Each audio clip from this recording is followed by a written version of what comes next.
Hello दोस्तों, स्वागत करते हैं अपने स्टडी चैनल स्टडी विद @. में। आज हम जीव विज्ञान के पाचन तंत्र के बारे में जानेंगे। पाचन तंत्र क्या होता है, डाइजेस्टिव सिस्टम क्या होता है। तो सबसे पहले डाइजेस्टिव जो हमारा मुख से ही स्टार्ट, जीव से ही स्टार्ट हो जाता है। हमारा जो प्रक्रिया है वो मुख से चालू होती है और लास्ट में मलाशय के रूप में गुदाद्वार से मल के परित्याग के द्वारा खत्म होती है।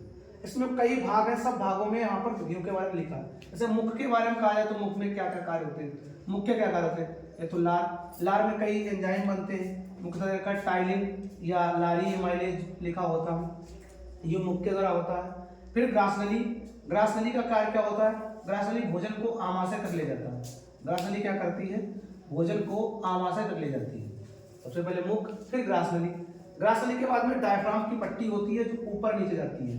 फिर उसके बाद में ये हमारा पित्ताशय होता है। पहले यकृत आता है, आमाशय आता है। तो आमाशय क्या करता है, आमाशय में HCl अम्ल होता है। पेप्सिन एंजाइम उपस्थित होता है जो प्रोटीन का पाचन करता है। प्रोटीन का पाचन करता है मतलब प्रोटीन का पाचन भी आमाशय में ही होता है। फिर उसके बाद में बात की जाए तो इधर ये पित्ताशय होता है। तो पित्ताशय में क्या क्या होता है, वसा का एमल्सीकरण होता है। पित्ताशय में क्या होता है, वसा का एमल्सीकरण होता है और पित्त का भंडारण होता है।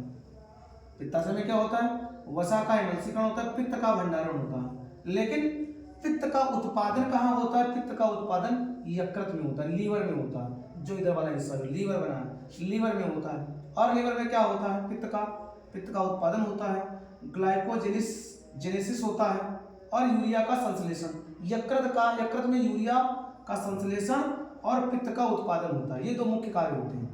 उसके बाद में बात किया जाए अग्न्याशय, जो पत्तीनुमा संरचना होती है, देखो बनी है पत्तीनुमा। और अगर आमाशय की तो जे आकार की संरचना होती है, जो बनी है जे आकार की संरचना, ये हमारे आमाशय की संरचना होती है। अग्न्याशय का कार्य क्या होता है, इसमें अग्न्यासी रस होते हैं। क्या होते हैं, अग्न्यासी रस भरे होते हैं।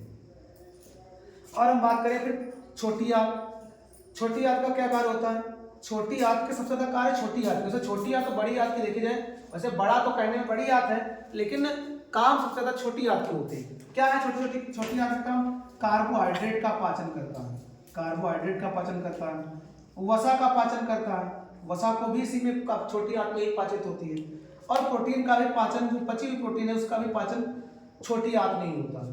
क्या क्या है, कार्बोहाइड्रेट, वसा, प्रोटीन, इन तीन चीजों का पाचन होता है। फिर जो शेष पोषक तत्व या पोषक पदार्थ होते हैं, शेष पोषक पदार्थ होते हैं, उनका अवशोषण भी छोटी आंत में ही किया जाता है। क्या क्या होता है, कार्बोहाइड्रेट, वसा, प्रोटीन का पाचन, फिर शेष पोषक तत्व जो बचे होते हैं उनका अवशोषण भी छोटी आंत में होता है।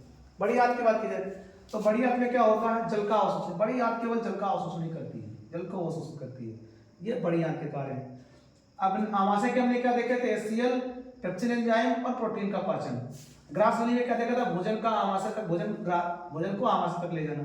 फिर उसके बाद में हम बात करें गुदाद्वार की, तो गुदा का कार्य क्या होता है, मल परित्याग। मल जो बचेगा उसका परित्याग किया जाएगा। तो हमने क्या क्या बताया, जीभ, मुख में लार और टाइलिन एंजाइम या लारी एमाइलेज। ग्रासनली भोजन को आमाशय तक ले जाना। डायफ्राम एक पट्टी होती है। आमाशय HCl और पेप्सिन एंजाइम और प्रोटीन का पाचन। बड़ी आंत जल का अवशोषण, गुदा मल का परित्याग। अग्न्याशय अग्न्यासी रस। इधर पित्ताशय के बारे में क्या है, वसा का एमल्सीकरण, पित्त का भंडारण। और यकृत की बात करें तो पित्त का उत्पादन और यकृत का भंडारण दो अलग अलग चीजें। ग्लाइकोजेनेसिस, यूरिया का संश्लेषण यकृत में ही होता है। तो यकृत के दो कार्य कौन कौन से इंपॉर्टेंट है, पित्त का उत्पादन और यूरिया का संश्लेषण। छोटी आंत कार्बोहाइड्रेट, वसा है, प्रोटीन है, बाकी जो शेष पोषक तत्व बनते हैं उनका सबका पाचन होता है इनमें। बाकी इसका जो शेष पोषक तत्व बचेंगे उनका अवशोषण होता है।